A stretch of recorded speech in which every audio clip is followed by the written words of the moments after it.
हाँ तो स्टूडेंट्स, पिछली वीडियो में हमने कहाँ तक पढ़ा था? इलेक्ट्रॉन परिग्रहण के बारे में। इलेक्ट्रॉन परिग्रहण के बारे में। अब इसके आगे हमारा जो नेक्स्ट टॉपिक है वो लिखिए रेडियो सक्रिय विघटन की दर। रेडियो सक्रिय विघटन की दर लिखिए आप, हेडिंग डालिए।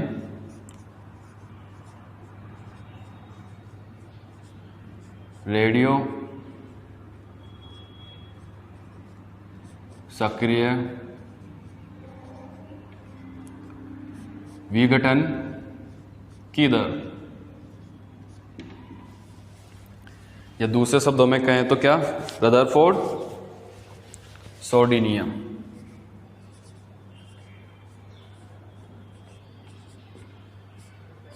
रदरफोर्ड सोडी नियम, या फिर कई बार क्या होता है कि इसको ऐसे भी बोल देता है रदरफोर्ड सोडी रिलेशन, संबंध की व्याख्या कीजिए। ये भी पूछ लेता है, तो आप ये दोनों नोट कर लो और ये याद रखना, रिलेशन सोडी नियम या फिर रिलेशन, दोनों में से एक भी कुछ भी पूछ सकता है। तो यहाँ तक ये नोट करो, फिर आगे चलते हैं। ये मिटा देता हूँ, लेकिन आप लोग याद रखना।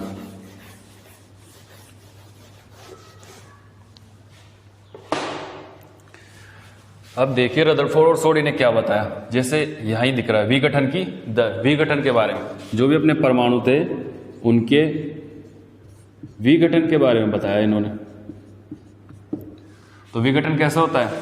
विघटन की दर यानी कि जो परमाणु है टूट रहा है बहुत से परमाणु में, तो विघटित हो रहा है। तो किसके सापेक्ष हो रहा है? वो टी के सापेक्ष। तो एन परमाणु है वो किसके सापेक्ष विघटित हो रहे हैं? टी पे सापेक्ष। और जो परमाणु विघटित होते हैं वो किसके प्रोपोर्शनल होते हैं? उस समय उपस्थित परमाणुओं की संख्या के, यानी कि एन के। और ये कैसा होता है? नेगेटिव, यानी कि परमाणु में क्या आ रही है? कमी आ रही है। तो समझ गए ये क्या कह रहा था, किस बारे में बता रहा था? तो चलो इसके बारे में थोड़ा लिख लेते हैं। लिखिए, इस नियम के अनुसार किसी समय सक्रिय परमाणुओं की विघटन की दर, किसी समय सक्रिय परमाणुओं की विघटन की दर उस समय उपस्थित या फिर स्थित या उपस्थित परमाणुओं की संख्या के समानुपाती होती है। परमाणुओं की संख्या के समानुपाती होती है। अर्थात ये लिख लीजिए ऐसे। ऐसे कैसे?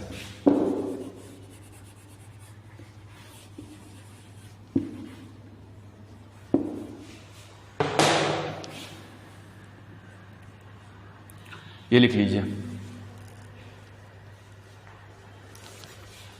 और जैसे ये लिखो, इसके नीचे लिख लेना यहां d/dt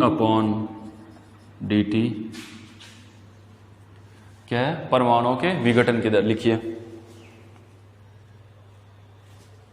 मैं भी लिख देता हूं, चलो आप लिख लीजिए।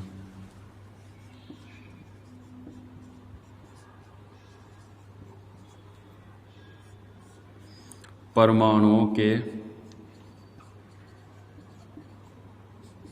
विघटन की दर, और n क्या है? क्या लिखा हम लोगों ने कि परमाणुओं की विघटन की दर उस समय स्थित या उपस्थित परमाणुओं की संख्या के बराबर, या बराबर नहीं, समानुपाती, प्रोपोर्शनल होती है। तो पता ही चल गया होगा कि n क्या है। क्या है n?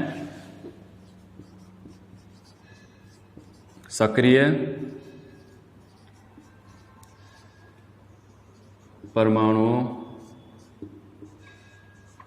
की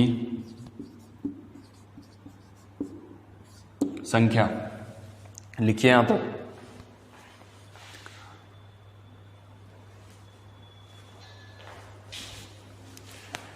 सक्रिय परमाणुओं की संख्या।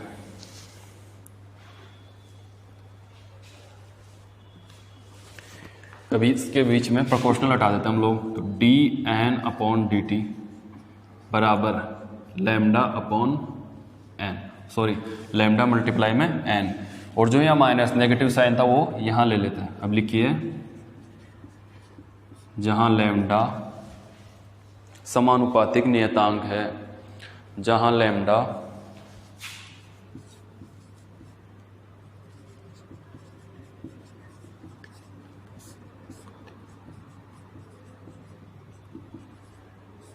नियतांक है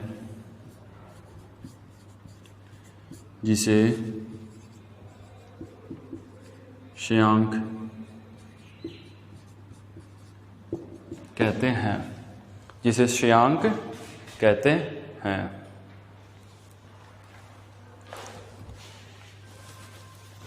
यहां तक लिख लिया। अब ये मिटा देता हूं मैं यहां से, फिर यहां से स्टार्ट करते हैं। काफी बड़ा हो जाएगा तो जगह कम पड़ जाएगी। ये लिख लीजिए इस तरफ और फिर वो भी मिटा देता है। dn by D T minus lambda of 1 by multiply में n। अब क्या करते हैं, चर पृथक्करण की विधि। चर पृथक्करण की विधि जानते हैं ना, जैसे x equal to y plus x square. तो हम क्या करते थे मैथ में, इनको एक तरफ कर लेते हैं, x वाले पदों को x इक्वल टू वाई ऐसे। तो इसमें भी क्या करेंगे, जो पद सेम है उनको एक तरफ कर लेंगे। चर पृथक्करण विधि dn upon n minus lambda multiply में t। अब क्या करें, लिखिए integrate both side, integrate both side यानी कि दोनों तरफ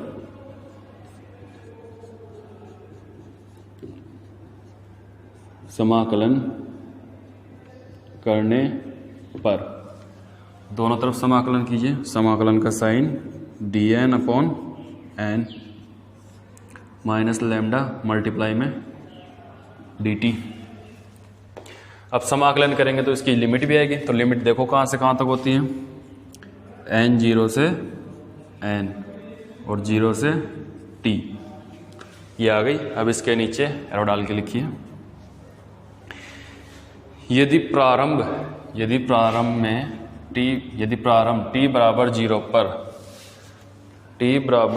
पर, कुल सक्रिय परमाणु, t बराबर 0 पर कुल सक्रिय परमाणु n0 तथा t समय पश्चात परमाणु विघटित होकर n बच जाते हैं।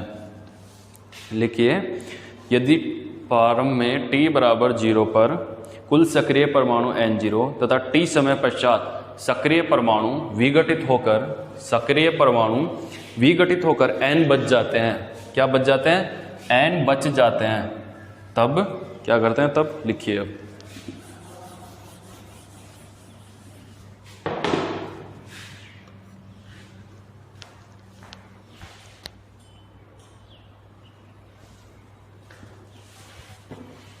अब आगे देखिए,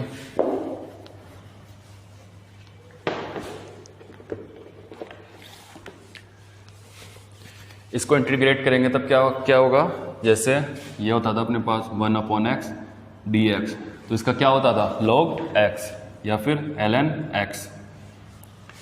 तो ऐसे इसका क्या होगा ln n।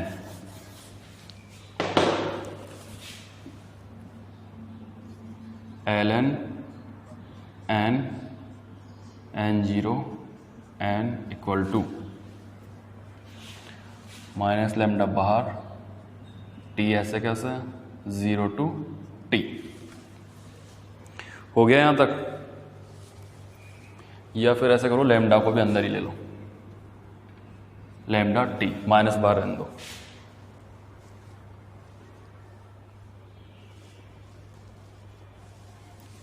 अब आगे सोल्व करो, लिमिट लगाओ, लिमिट रखो ln minus ln 0 ln minus ln 0 minus lambda t minus lambda 0। Limit आपको पता है कैसे रखते हैं, सबसे पहले लिखते हैं अपर लिमिट, अपर minus lower limit. Upper limit कौन सी होगी? n आ गया। लोअर लिमिट माइनस में n0, ठीक है। वैसे ही यहाँ पे भी upper limit t, lower limit 0, तो मल्टीप्लाई में 0। तो देखते हैं क्या होता है। ln माइनस ln 0, ये 0 हो जाएगा, तो बचा क्या? माइनस में लैम्डा t। अब आपको पता ही है, चूंकि l m minus ln n क्या होता है? ln m अपॉन n, ये फॉर्मूला होता है। ये पता है आप लोगों को?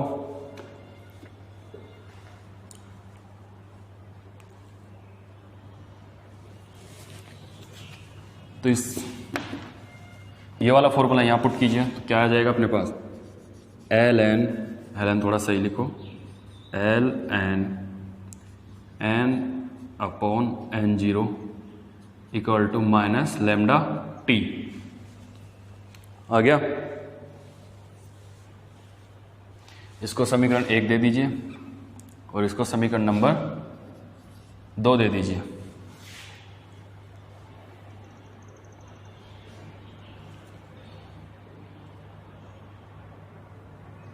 अब नीचे लिखिए, समीकरण 2 के दोनों तरफ एक्सपोनेंशियल लेने पर, एक्सपोनेंशियल लेने पर, अब वो लेते हैं तो क्या होता है? exp ln n upon n0 xp lambda negative में t। तो क्या होता है देखिए अब एक बार। xp ये जो है,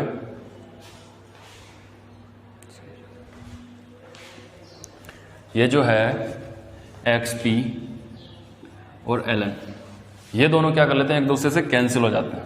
ये हो गए क्या? कैंसिल। तो यहाँ पे भी क्या होंगे? ये दोनों कैंसिल हो जाएंगे एक दूसरे से, ये और ये। तो हमारे पास क्या बचेगा? n upon n0 equal to e की पावर माइनस लैम्डा t। हो गया? अब n का मान निकाल लो, तो n बराबर n0 e की power minus lambda t, equation number 3 लिखिए यहाँ तक।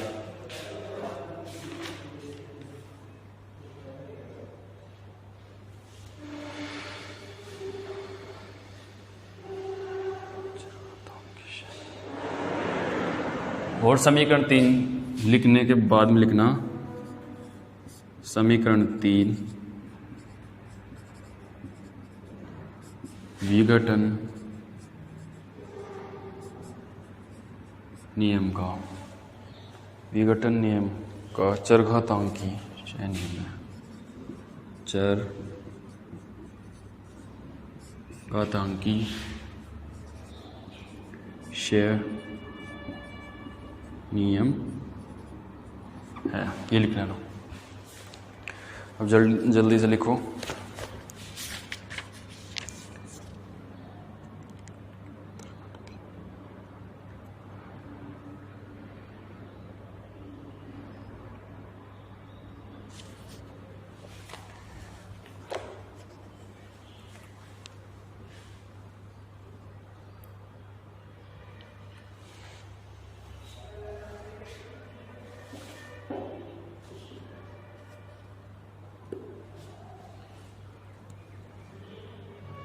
लिख लिया यहाँ तक? अब आगे चलते हैं।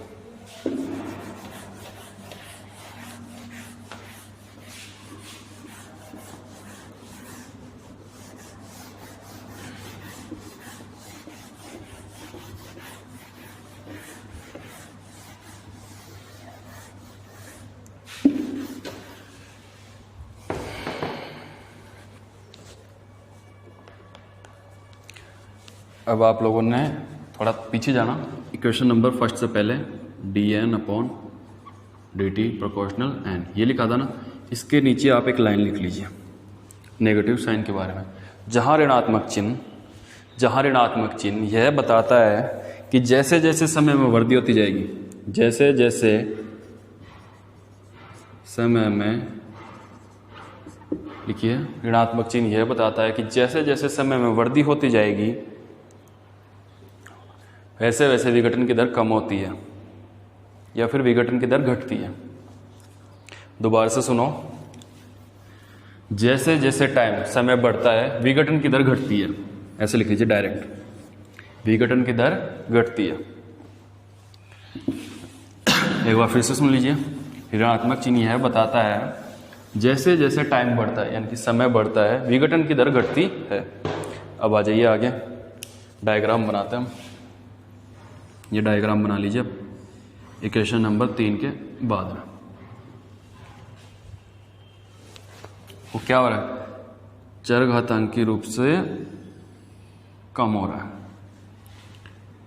यहाँ पे क्या है, n है और ये टाइम t है।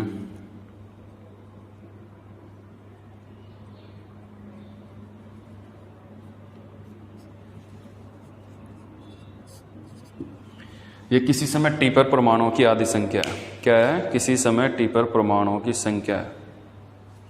यहाँ t बराबर क्या है, 0 है। उतारिए ये फटाफट, फिर लिखते हैं।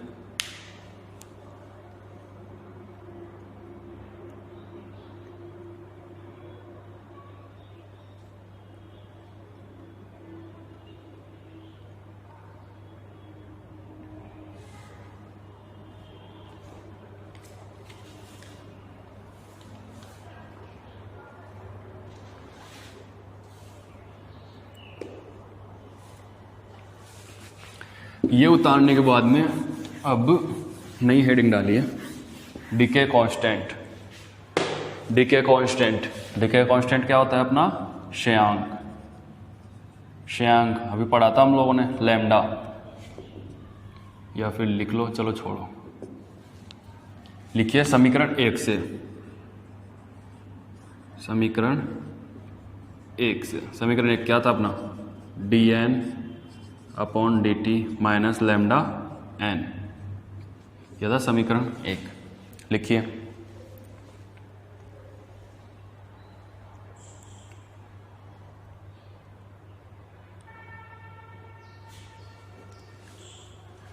लिख लिया। अब यहां से लैम्डा का मान निकाल लेते हैं अपन। लैम्डा क्या होगा, -1 upon n dn upon dt, ये हो गया।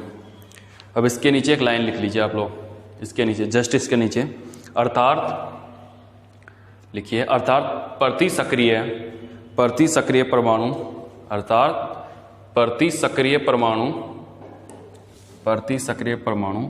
प्रति सेकंड विघटन की प्रायिकता को क्षयांक कहता है। क्षयांक किसे कहते हैं, प्रति सेकंड यानी कि 1 अपॉन, प्रति सेकंड सक्रिय परमाणु, प्रति सेकंड सक्रिय परमाणु, प्रति सेकंड विघटन की प्रायिकता, प्रति सेकंड विघटन की प्रायिकता क्षयांक कहलाती है। क्या कहलाती है, क्षयांक कहलाती है, यानी कि लैम्डा। अब इसके आगे लिखिए, यदि समीकरण 3 कौन सा था अपना, समीकरण 3 देखिए कौन सा था, समीकरण 3, n बराबर n0 की पावर माइनस लैम्डा t। तो ये था अपना इक्वेशन नंबर 2। तो ये कह रहा है कि जैसे समीकरण 3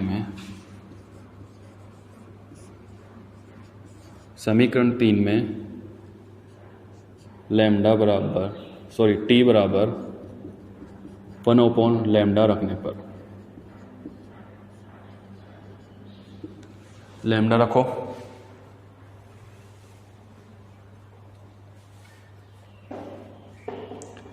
जैसे लैम्डा रखेंगे तो क्या होगा, n equal to n0 e की पावर माइनस लैम्डा t की जगह 1 अपॉन लैम्डा, ये मल्टीप्लाई n बराबर n0 e की पावर माइनस 1, n बराबर n0 अपॉन e। लिखिए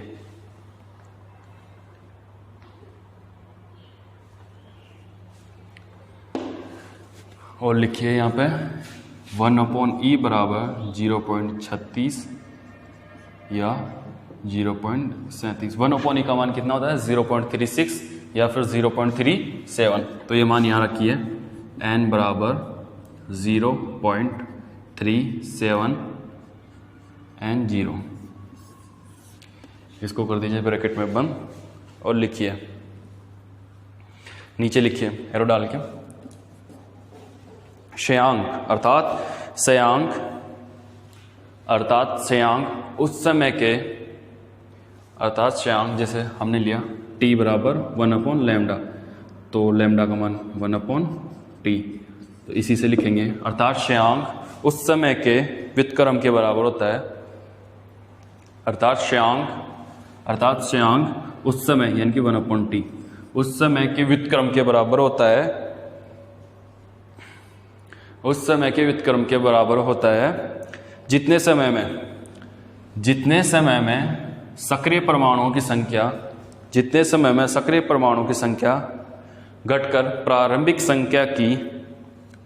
मान की 0.37% रह जाती है। ये प्रारंभिक मान की 37%, जीरो हटा दो आप लोग, परसेंट में ले रहा है तो 37% रह जाती है। एक बार फिर से सुन लीजिए, अर्थात श्रेयांक उस समय के व्युत्क्रम के बराबर होता है, अर्थात श्रेयांक उस समय के व्युत्क्रम के बराबर होता है जितने समय में सक्रिय परमाणुओं की संख्या घटकर प्रारंभिक मान की 37% रह जाए। तो ये आपका श्रेयांक खत्म हो गया। अब नेक्स्ट टॉपिक, ये यहाँ तक उतार लीजिए। अब नेक्स्ट टॉपिक अपना स्टार्ट होता है आयुकाल।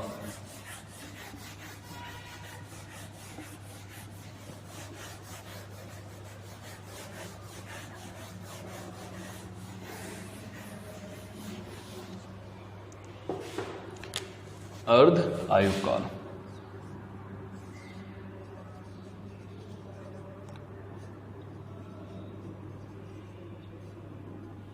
अर्धायु, इसमें थोड़ी सी थ्योरी है, 2-4 लाइन की, वो लिख लीजिए। किसी रेडियो सक्रिय तत्व की परिदर्श, किसी रेडियो एक्टिव तत्व के परिदर्श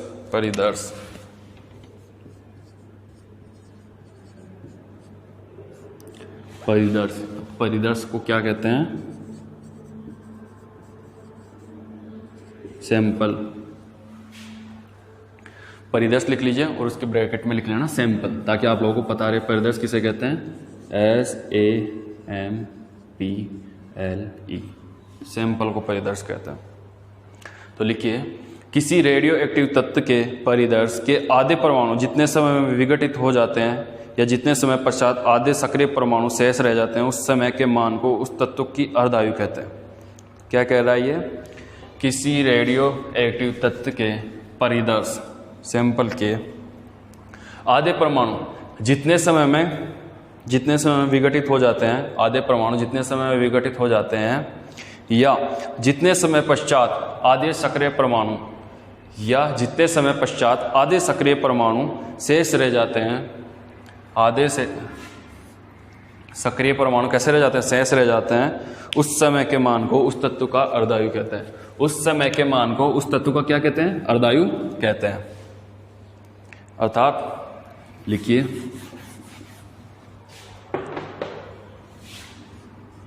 n बराबर n0 e⁻ λt। अब ये क्या कह रहा है कि वह टाइम t 1/2 यानी कि अर्धायु के लिए, वह टाइम जितने समय में घटकर उसके परमाणु कैसे रह जाते हैं? या तो आधे परमाणु घट जाते हैं या घटकर आधे रह जाते हैं, यानी कि टोटल परमाणु का कितना होता है अपना? n/2। तो माना कि प्रारंभ में परमाणु कितने थे? n, और घटकर कितने रह जाते हैं? n0/2, आधे रह जाते हैं। इसने दो तरीके से कहा है, या तो परमाणु आधे घट जाते हैं या फिर आधे परमाणु घटकर, यानी कि जो शेष रह जाते हैं आधे, वो कितने अपने पास? n0/2। तो ये मान ऊपर रखिए क्वेश्चन फर्स्ट में। तो ये मान रखेंगे तो क्या आएगा अपने पास? n0/2 n0 e⁻ λt। t की जगह क्या पुट करेंगे अब? t 1/2 2। अब देखिए इससे ये कैंसिल, बचा क्या 1/2। ये माइनस में है तो उसको नीचे ले लेंगे, किस में हो जाएगा प्लस 1t 1/2 हो गया। अब इसको थोड़ा सा सेट कर लेते हैं, तो कैसे करेंगे e लैम्डा t की पावर 1/2 इक्वल टू 2। यहाँ तक कोई दिक्कत, कोई प्रॉब्लम? अब क्या करेंगे, दोनों तरफ लॉग ले लेंगे। दोनों तरफ लॉग लेने पे क्या होगा, ऐसे कर लेते हैं इसको, ln 2 ln e की पावर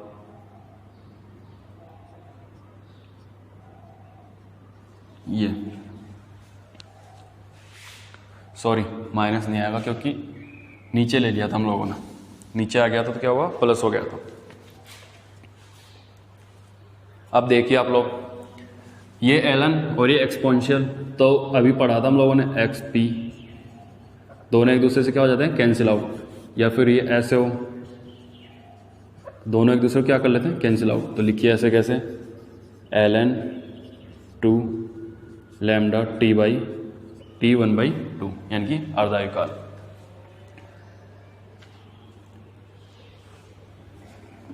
अब देखिए लैम्डा t 1/2 ln 2, यहाँ तक लिखिए।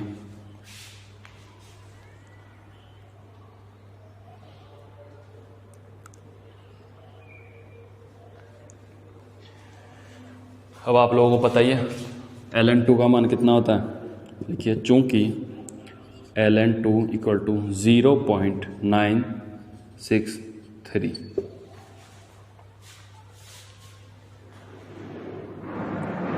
उल्टा कर दिया,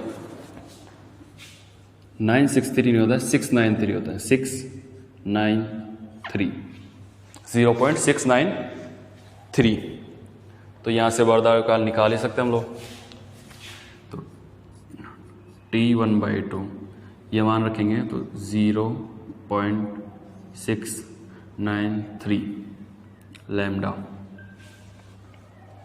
मैं वहाँ लिख देता हूँ, अगर आप लोगों को दिखे ना तो क्या प्राप्त होगा 0.693 लैम्डा।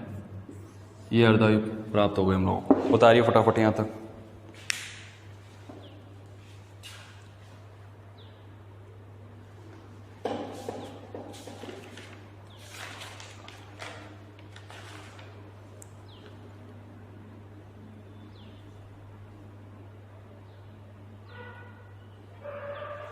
उतारिए यहाँ तक आप।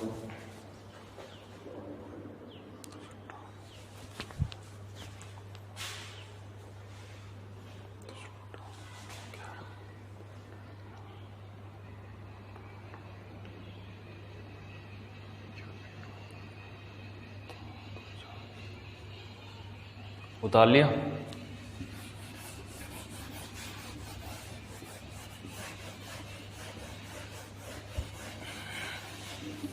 अब लिखिए n t समय पश्चात, n t समय पश्चात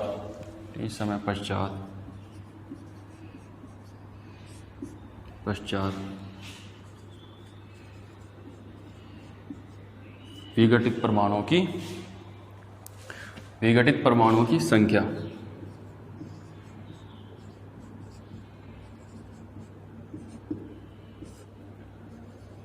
परमाणुओं की संख्या हम लिखिए कितनी होगी, n t half n0 1 - 1/2n। ये उतार लीजिए, ये नोट कर लीजिए ऐसे कैसे, n t half n0 1 - 1/2n, n t समय पश्चात परमाणुओं की संख्या। तो देखिए अब आप एक बार, थोड़ा बाद में उतार लीजिएगा, देख लीजिए एक बार इधर। ये जो क्वेश्चन है ये ओनली न्यूमेरिकल, जैसे हम कोई क्वेश्चन करते हैं ना उसी के लिए देगा। अगर आप लोगों से कोई न्यूमेरिकल करवाएगा तो आप लोगों को ये यूज में लेना है। और अगर आपसे पूछे ओनली अर्धायु तो कहाँ तक निकालना है आप लोगों को, टी 0.693 लैम्डा, यहाँ तक हो गई है अर्ध आयु, यहाँ तक पूछेगा वो। अगर अर्ध आयु पूछता है तो यहाँ तक कर दो, यहाँ तक आपको पूरे नंबर मिलेंगे, फुल मार्क्स, पूरे फुल। और अगर न्यूमेरिकल करना है तो फिर ये वाला फॉर्मूला यूज में लेना है, कौन सा, n/1/2 n0 1 - 1 की पावर 2/n, ये वाला फॉर्मूला। समझ गए क्या करना है? ये आपका कंप्लीट हो गया अर्धायु।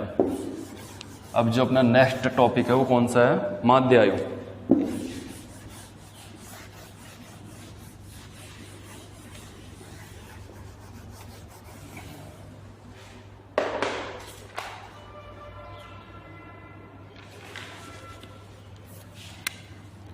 तीसरा टॉपिक अपना माध्य आयु।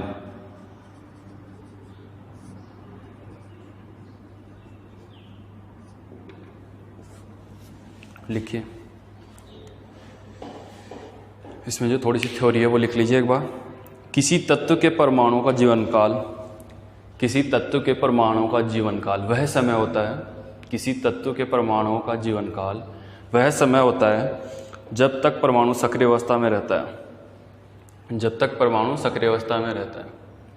दोबारा से लिखिए, किसी तत्व के परमाणु का जीवन काल वह समय होता है जब तक परमाणु कौन सी अवस्था में रहता है, सक्रिय अवस्था में रहता है। लिख लिया। अब नेक्स्ट एरो डाल के नीचे लिखिए, इससे नीचे लिखिए,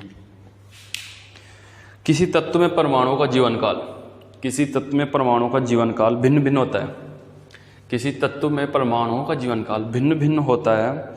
इसकी परास 0 से इनफाइनाइट होती है, इसकी परास 0 से इनफाइनाइट अनंत होती है, इसकी परास 0 से इनफाइनाइट तक होती है। ऐसा किसी तत्व की माध्य आयु, अतः किसी तत्व की माध्य आयु सभी परमाणुओं की आयु का योग, सभी परमाणुओं की आयु का योग तथा कुल परमाणु संख्या के अनुपात के बराबर होती है। तथा किसी तत्व की माध्य आयु सभी परमाणुओं की आयु का योग, सभी परमाणुओं की आयु का योग तथा कुल परमाणुओं की संख्या के अनुपात के बराबर होती है, बराबर होती है। लिख लिया। चलो देखते हैं क्या कह रहा है।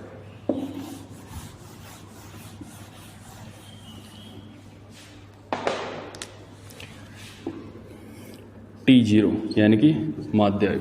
तो ये कह रहा है क्या, किसी तत्व की या किसी परमाणु की, किसी तत्व की माध्य आयु क्या होती है, उसके सभी परमाणुओं की आयु का योग, सभी परमाणुओं की आयु का योग तथा सक्रिय परमाणुओं की संख्या के अनुपात के योग के बराबर होती है। तो इनका योग करीजिए।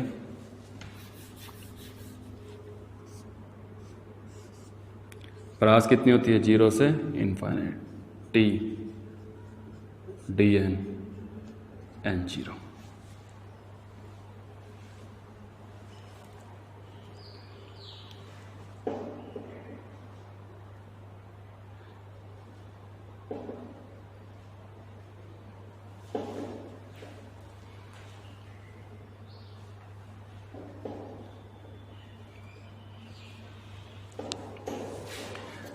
अब देखिए क्या करना है, dn की वैल्यू पुट करते हैं। यहाँ पे dn क्या था अपने पास, dn dt minus lambda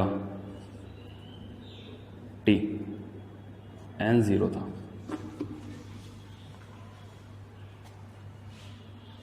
n था, सॉरी n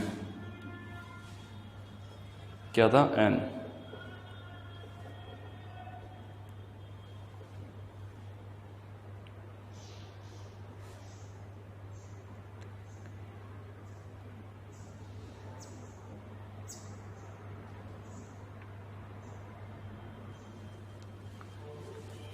अब dn का मान निकालिए, माइनस लैम्डा d dt आ गया यहाँ तक। अब n की वैल्यू पुट कीजिए, n क्या होता है, n0 e की पावर माइनस लैम्डा t। लिखिए ये भी, d n equal to minus lambda n zero e की पावर लेमडा टी और डी टी। यहाँ तक उतारिए।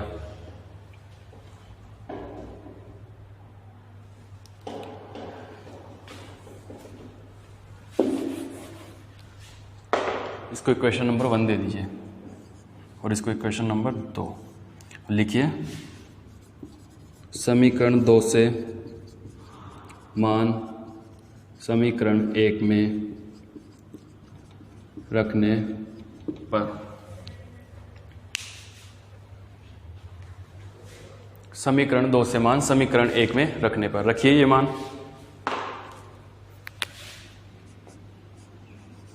जीरो से इनफाइनाइट डी एन का मान कितना था अपने पास, minus lambda N zero e की पावर माइनस लेमडा टी और साथ में डी टी और ये एन जीरो और ये टी।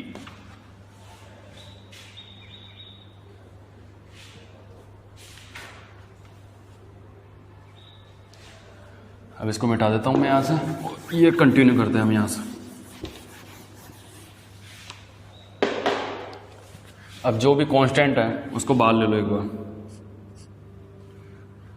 माइनस कौन लेमडा कांस्टेंट है और ये एन जीरो भी कांस्टेंट है, अपॉन में एन जीरो भी कांस्टेंट है।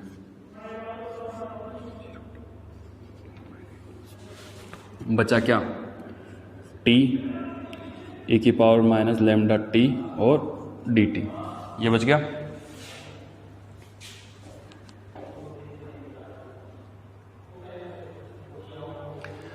अब इसका क्या करेंगे हम, समाकलन कर देते हैं। समाकलन कीजिए, ये कैंसिल आउट हो जाएगा। Minus lambda zero to infinite t e की पावर माइनस लेमडा टी और ये डी टी, ये फर्स्ट और ये सेकंड। तो क्या फॉर्मूला होता है, u डॉट वी का फॉर्मूला पता है आप लोगों को, u dot v d t. जैसे इसको मान लिया फर्स्ट, इसको मान लिया सेकंड, तो फर्स्ट को छोड़ो सेकंड का समाकलन लिखिए। फर्स्ट को छोड़ो सेकंड का समाकलन, फिर जिसको छोड़ा उसका अवकलन यानी कि D you upon D T, और फिर सेकंड का समाकलन, फिर सेकंड का समाकलन और पूरे का होल समाकलन, पूरे का फिर इस पूरे का समाकलन।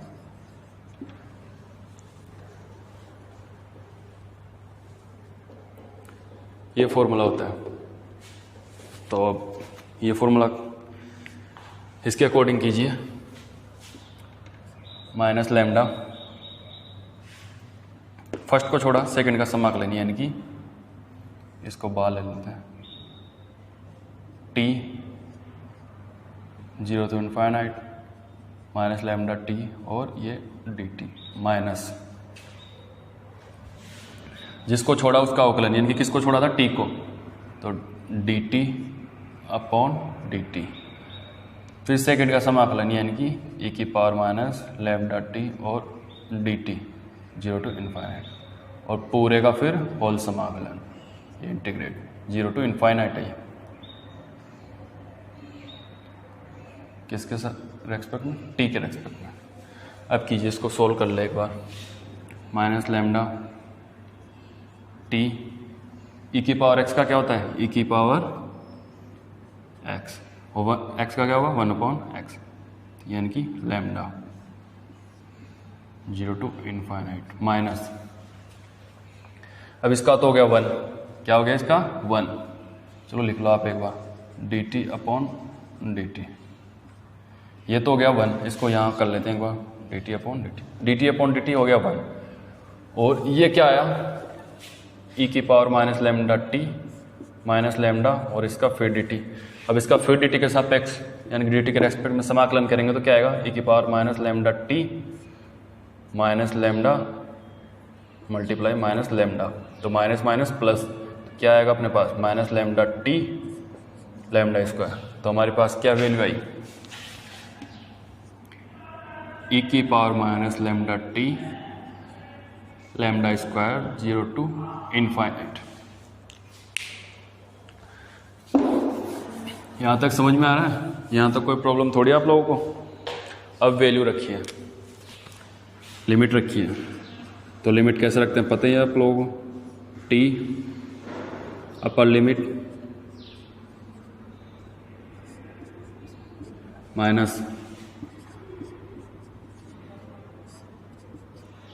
लोअर लिमिट, ऐसे इसमें minus upper limit minus lower limit. अब देखिए आप लोग, एक चीज़ साइड में नोट कर लीजिए, ई की पावर माइनस इनफाइनाइट कितना होता है? 0। कितना होता है? 0। और ई की पावर 0 का मान कितना होता है? 1। कितना होता है? 1।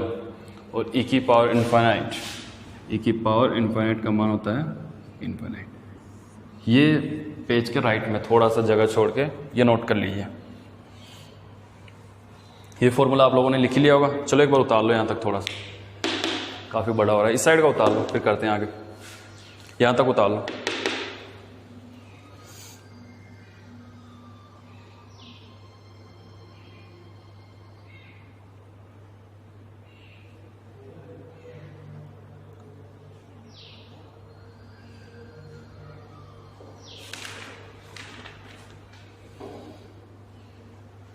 उतार लिया यहाँ तक, तो मैं यहाँ तक का मिटा देता हूँ। ये वाला फॉर्मूला है, ये मिटा देता हूँ।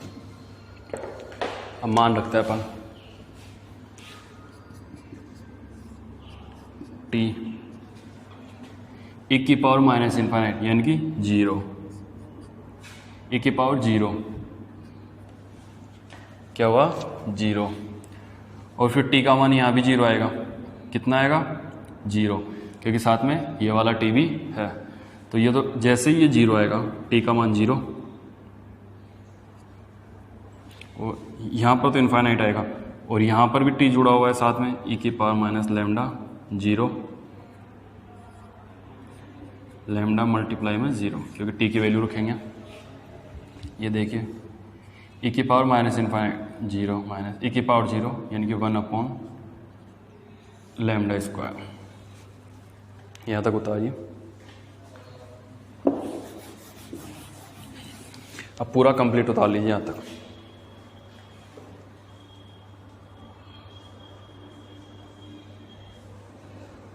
ये तो उतार ही लिया होगा आप लोगों ने। मैं यहाँ कर देता हूँ, तब तक आप वो उतारिए। माध्य भी मिटा देता हूँ।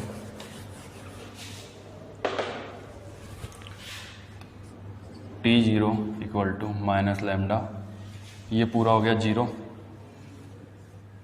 तो 0 माइनस 1 अपॉन लैम्डा स्क्वायर, वो बचा माइनस लैम्डा स्क्वायर, तो minus minus plus, T0 minus lambda multiply 1 upon lambda square, एक से एक कैंसिल आउट, 1 अपॉन लैम्डा। माध्य आयु।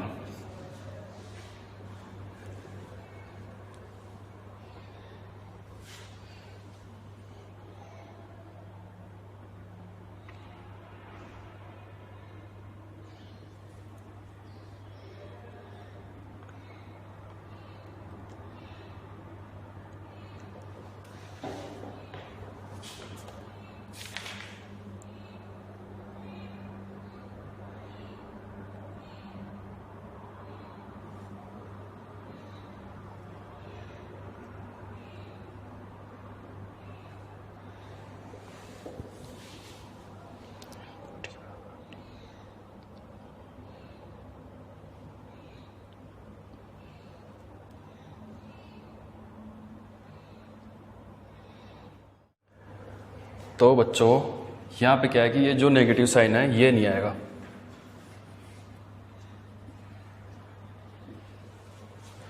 तो जो पहले इक्वेशन थी उसमें भी हटा लेना।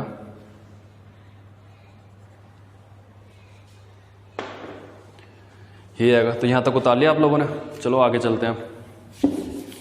इसके बाद में ये टॉपिक आपका कंप्लीट हो जाएगा।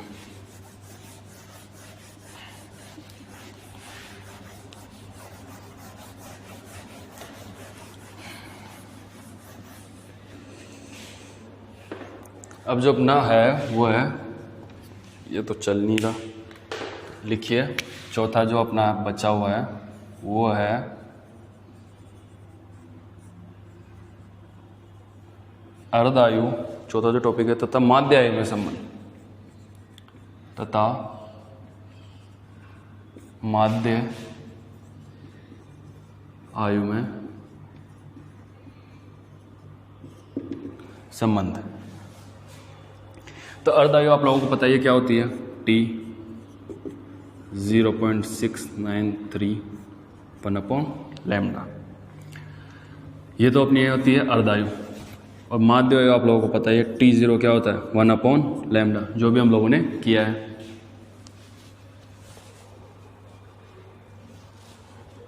हम लोगों ने किया है।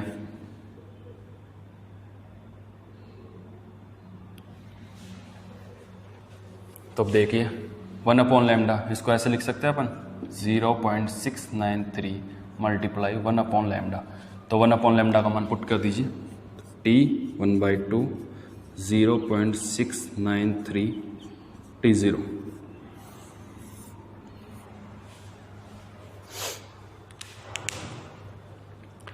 तो यहाँ तक आपकी कंप्लीट हो चुकी है।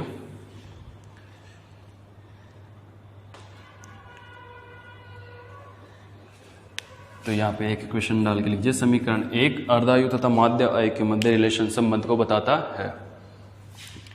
मिटा देता हूँ। ये आपका टॉपिक कंप्लीट हो गया। अब इसके बाद में अगला टॉपिक स्टार्ट करेंगे।